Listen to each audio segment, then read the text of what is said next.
Uh-huh. Dear students, today we are speaking about ancient history of management. As I told you, we will discuss history of management, but we will discuss two periods of this history. The first, like ancient history of management. Doesn't know the word ancient. It means дуже старий. Вот. And then we will speak about some theories of management. So I am sharing my presentation.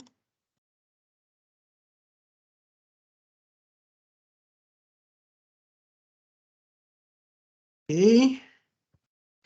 Dear students, do you see my presentation now? Yeah. Hello. Okay, great. So let's begin with ancient history of management. Actually, we can find some features, some characteristics of management, even in some cultures, even in life of prehistorical people, of ancient people. Actually, let's look at this picture when several persons decided to kill the mammoth. So can we find some functions of management in this activity? I do hope, as you remember from our first lecture, you remember the functions of management, and the functions are planning, organizing, motivating, and controlling. So, okay, let's begin with planning. What do you think? Did they plan their activity? Yes, for sure. They, I think, plan to get some meat for them and for women and children. So they created some strategy how to find the place, then how to kill these mammoths. They maybe prepared some instruments, some weapon against these mammoths, and then organizing. I told you that organizing function means that we are separating activities among some people within the organization. So, uh, for example, we tried to they tried to divide maybe some roles. As you can see at this picture, somebody had stones, somebody had fire to how to say to remove to distance these mammoths from another animals. So they organized the hunting, certainly. Motivating. I think they decided to kill this animal not for fun, but they were hungry. And it is the best motivation, I think, the best ever. And controlling function, actually, if the hunting was unsuccessful, maybe somebody were killed by the mammoths. So maybe they checked the results and they analyzed some mistakes and they tried not to repeat these mistakes again. So actually, if we take any activity, any human activity, we can find some features of of modern management. But believe me, for sure, they didn't know this word, I mean management, and they were not formally managed. But still, as from the, we can say that from the beginning of humanity, when people decided to work, to not only to work, but to live in groups, we can find some features of management. And if speaking about ancient people, ancient times, but a little bit later, we can say that there were a lot of evidences of the fact that people lived in organized groups. You know that this picture is only our, how to say, imagination, but if speaking about the clay tablets of Sumeria, these tablets were finally read, understood, and it was the first true evidence that even in prehistoric times, people lived in organized group. And if we are speaking about an organized group, it means that there were some roles within this group, and people, how to say, people tried to do some maybe activities, and dividing labor is also the evidence of management, of modern management. Generally, we can find some evidences of management regarding two main events. The first type of event is building of big objects, creating of big objects. Actually, there are a lot of theories how the pyramids were built, and somebody has some theories that it was built with the help of another civilization from another planet, but the bigger number of theories agrees that it was built by organized people. And the second evidence of practice, managerial practice, was connected with. Okay, let it be the question for you. Dear students, when it in ancient times was a need to coordinate and to manage big number of people? In what situation?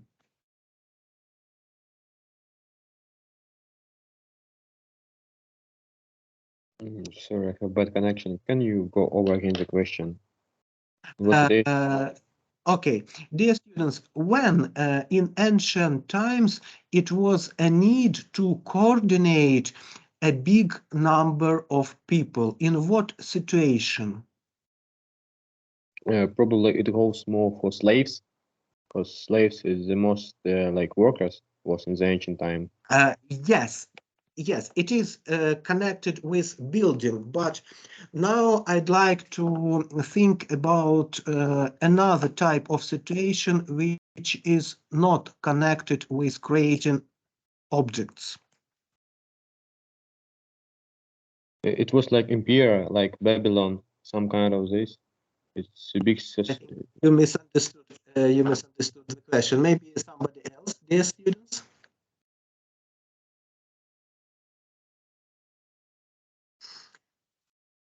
We need formal management when we are coordinating a big number of people. The first situation is when we are creating huge objects, and the second situation is war. Because when it is war, we have to support our army with resources. We have to create the plan for the battle, and actually even the word strategy came from Old Greek language, and it was created from two words, stratos and egos, and it is art of a troop leader, it means. And also a good troop leader had to create a strategy for warriors, had to divide some roles, had to motivate warriors, and had to check the results for the further battles.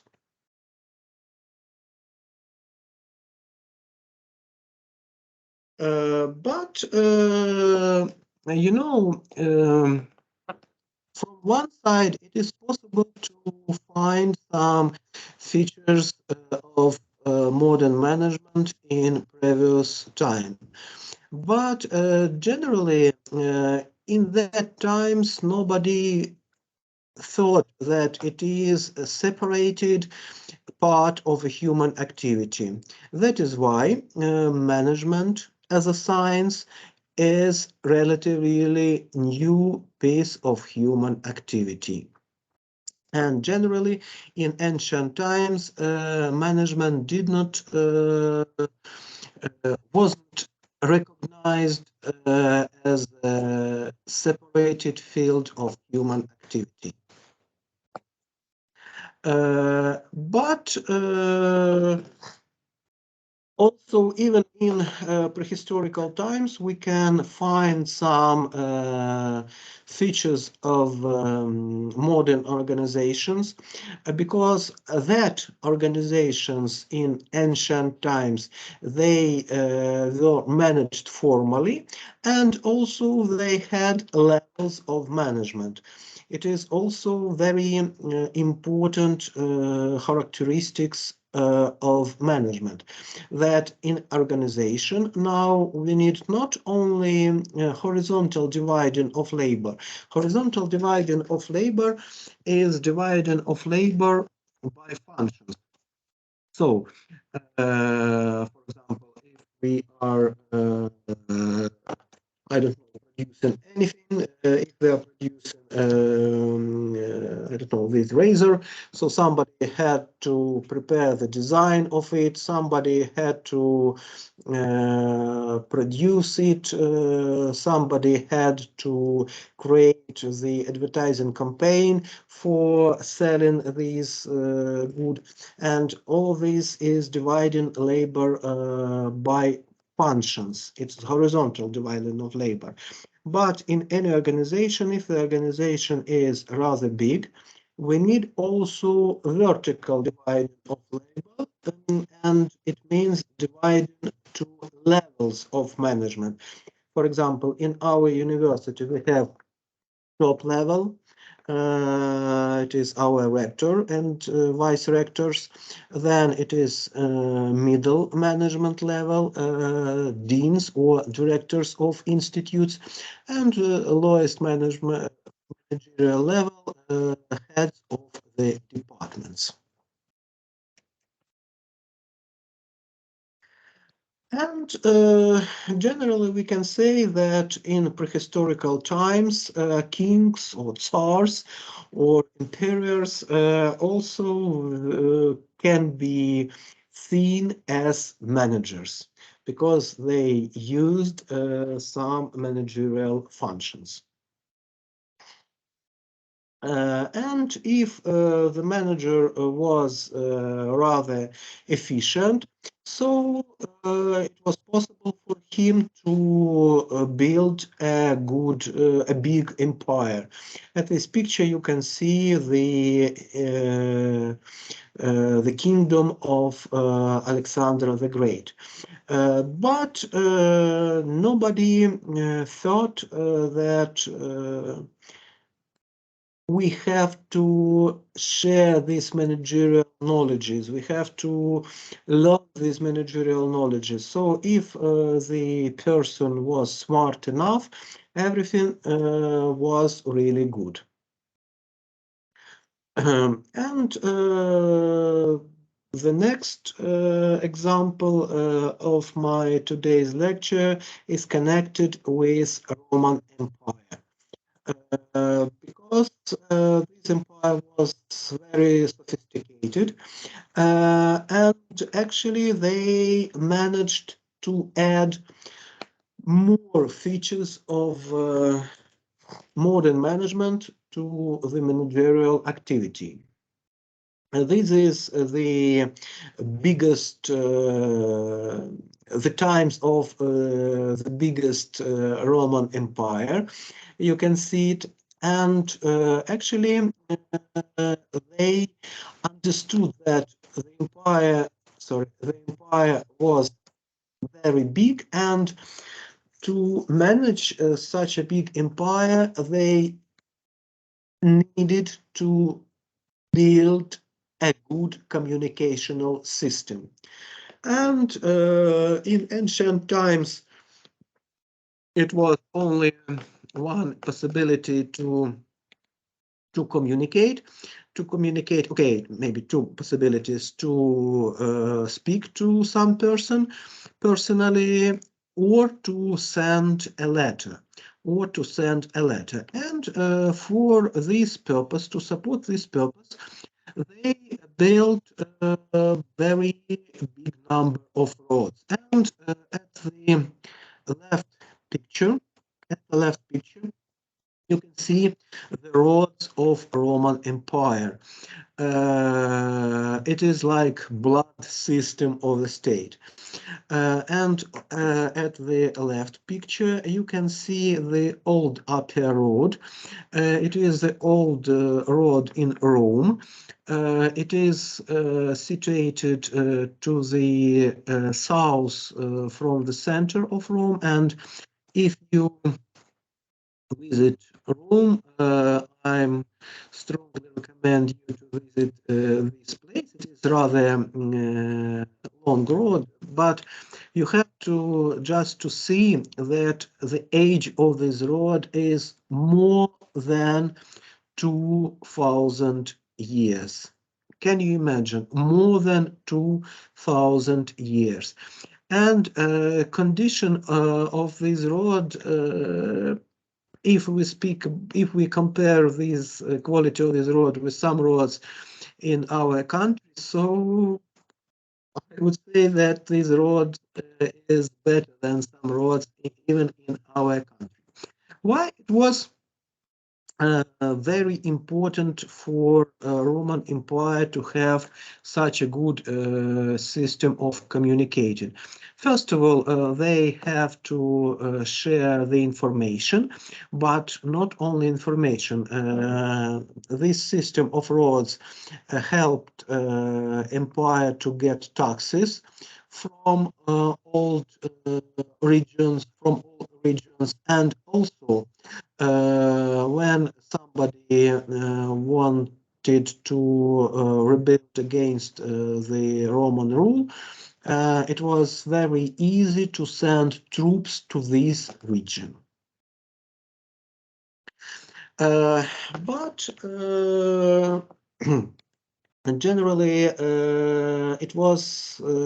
it can be said that there are a lot of differences compared to the modern management system. For example, the number of managers at middle management level was really small. And also it was like a one-man show. And if a manager was smart enough, For example, if speaking about Roman Empire, we can say that Caesar was a rather effective leader. Or in my first example, I told you about Alexander the Great. But if the emperor, if the manager was ineffective, for example, Nero, the efficiency of the organization can become very low. And also the very interesting example of ancient organization, it is Roman Catholic Church. Why it is very interesting? Because the old of this organization is more than 2000 years, and for now the organization is alive, and it's alive because of many important characteristics.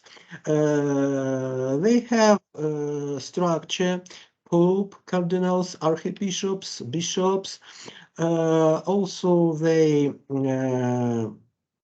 have there's budget, and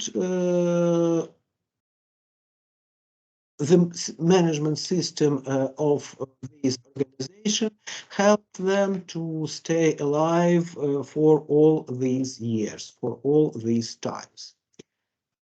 And, just to compare, just to summarize everything which was mentioned, let's compare the old organization and the new organization, the contemporary organization. In old times, there were just few large organizations and no huge businesses. So organization became a big, we can speak maybe only about one rather big organization with rather long stories, Roman Empire, and all other organizations which were rather big. The history of this organization was connected with only one brilliant leader. And when this leader died, become dead, so the organization became smaller and smaller. And now we have a lot of extremely large, powerful organization, and not only profitable organization, but also non-profit organization. A couple of years ago, I found very interesting article. The title of this article was "Where is Nike?" Nike, it is company producing some sports equipment. It is correct to pronounce this word as Nike. A lot of people pronounce it like Nike, but more correctly is to pronounce it like Nike. Okay, so there is Nike. The money is from US. The design is made in Europe, mostly in France and Switzerland. And the manufacturing shops are situated in Asia, mostly in China, in Vietnam, and in Bangladesh. So there is Nike all over the world, you know. And to manage such a big company, it's not possible just to be smart enough. It is possible to manage such a big company only if you know all the instruments of modern management. In old organization, the number of managers was really big manager, maybe his or her family, and maybe somebody to help them to implement managerial functions. And it wasn't a big number of middle managers, almost nobody at the middle management level. It means that it was top management like Tsar or something like that, and some lowest management level. Lowest management level means the level which are connected with non-managerial staff, with workers. Okay. And nowadays, a lot of people have this position as a manager, so they do nothing but decision making. And what is also more important, that nowadays we have a big number of managers at middle management level. And I do hope that big part of you, my dear students, will become not only managers at lower management level, but also become managers of middle management level.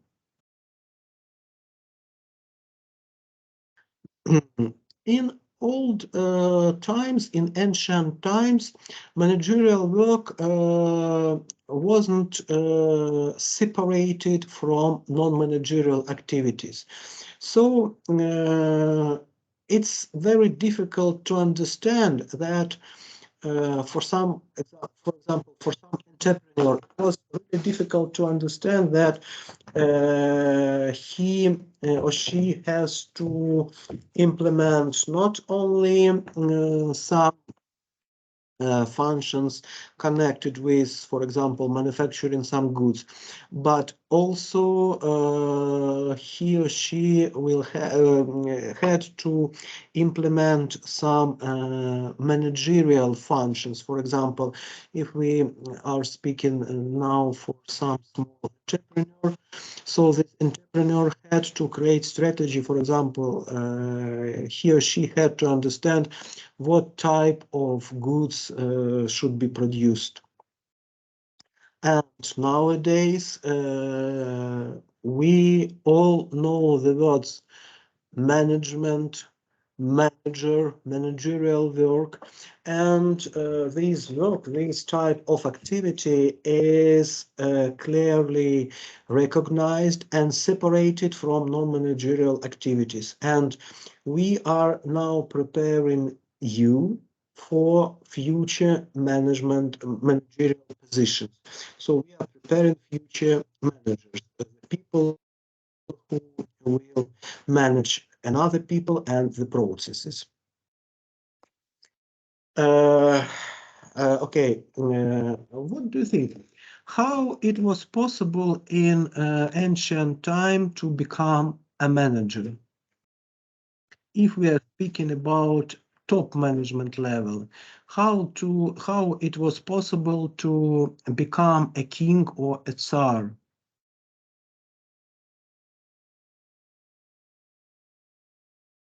Dear students, actually there were two main possibilities.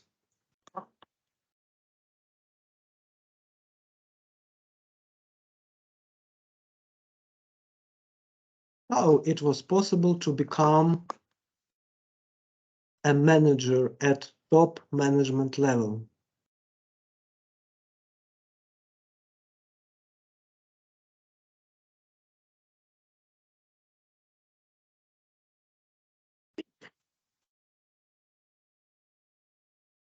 Okay, dear students, I'd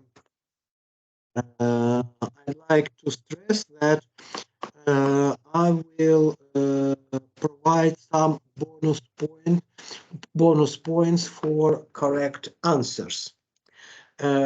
if the answer is correct, you will be given by bonus point.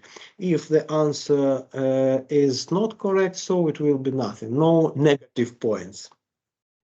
I'd like to involve you into our discussion.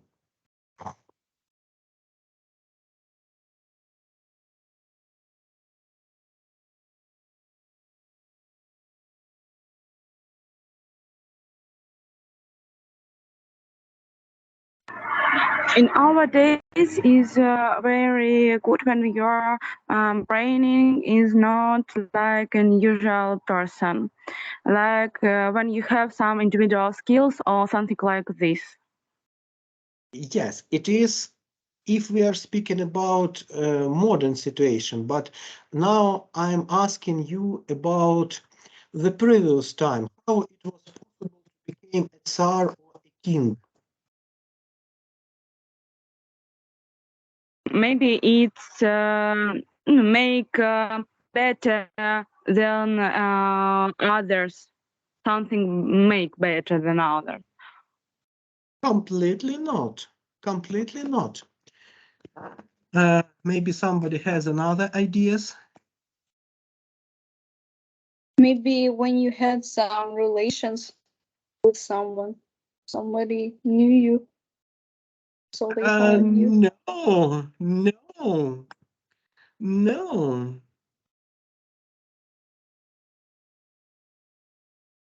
And okay, the last attempt.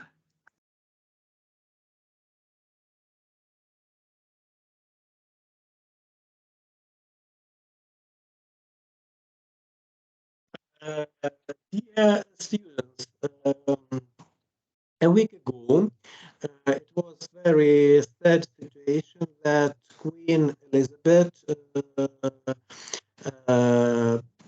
became dead, and the new king of Great Britain and Northern Ireland is the Carl III. Yes.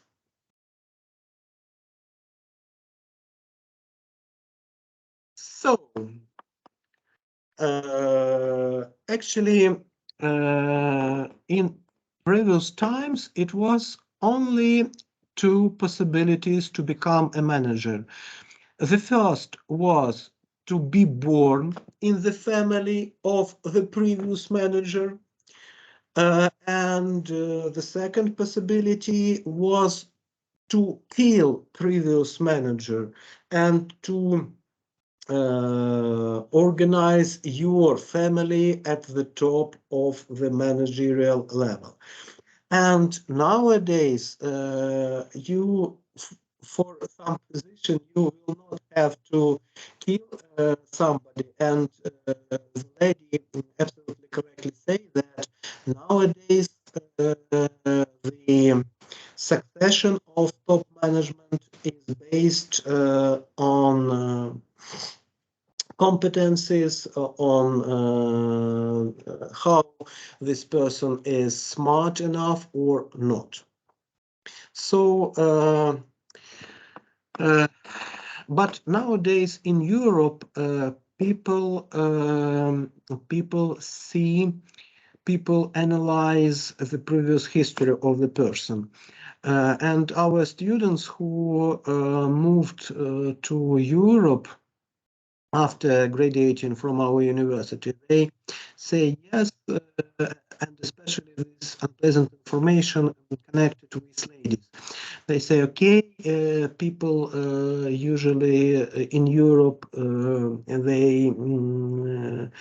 they understand that we came from another country, and they look at us like a little bit, how to say, with some unpleasant side, maybe something like this. But in the United States of America, it was possible to create a career without any previous history. And another part of our students of our English speaking program who moved to the United States of America, they all said that yes, they in United States they analyze only your personal ability and that's all. And the last set of characteristics. In previous, in ancient organization, only few people were able to make important organizational decisions. And now a lot of people is able to make important organizational decisions. It means that we can delegate some decisions not only to a managerial staff, but also to non-managerial staff.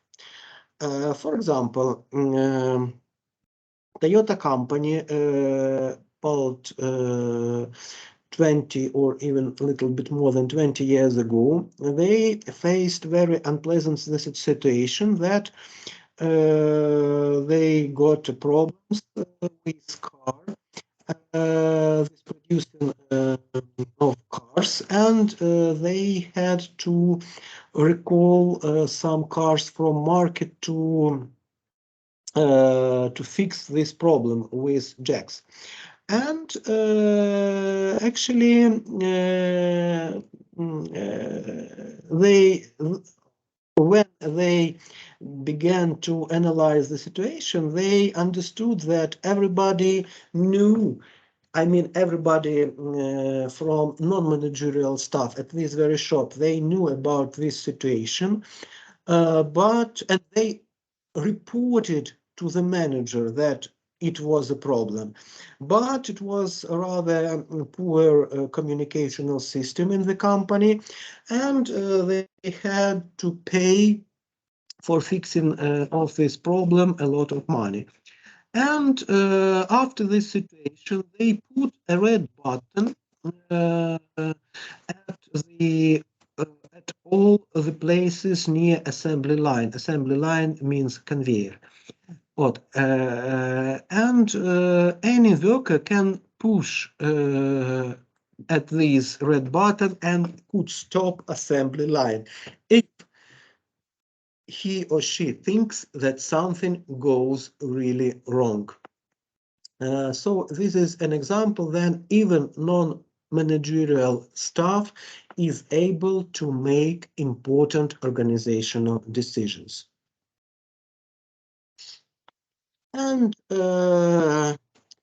if to analyze the basis of decision-making processes, we can say that in ancient times it was emphasis on mostly on intuition. So if the top manager thought that it is correct, so he or she made this decision. And nowadays, the basis of all managerial decisions is connected with rationality and team working. And within our course, we will speak about a lot of modern managerial instruments, models, and methods. But I'd like to stress that it's not possible to make only rational decisions, because every time we have a deficit of some information. Thereafter, we have to fill this empty place by our previous experience or by our intuition. So it's not possible to say that we are not using intuition at all in modern management. We are trying to avoid it, but it's not possible in all the situations. And in 1911, it was published the first book in the field of management. The title of this book was Principles of Scientific Management. This book was published in the United States of America. Frederick Winslow Taylor was actually the first man who managed to publish some paper about management. And actually, we will discuss his contribution to the management as a science during the next lecture. But now I'd like to say that why we name he's as a father of management, because he was the first to separate, to recognize managerial activity and to separate these managerial activity from non-managerial activities. And he was the founder of the School of Scientific Management, and we will discuss this managerial school a little bit later during our next lecture.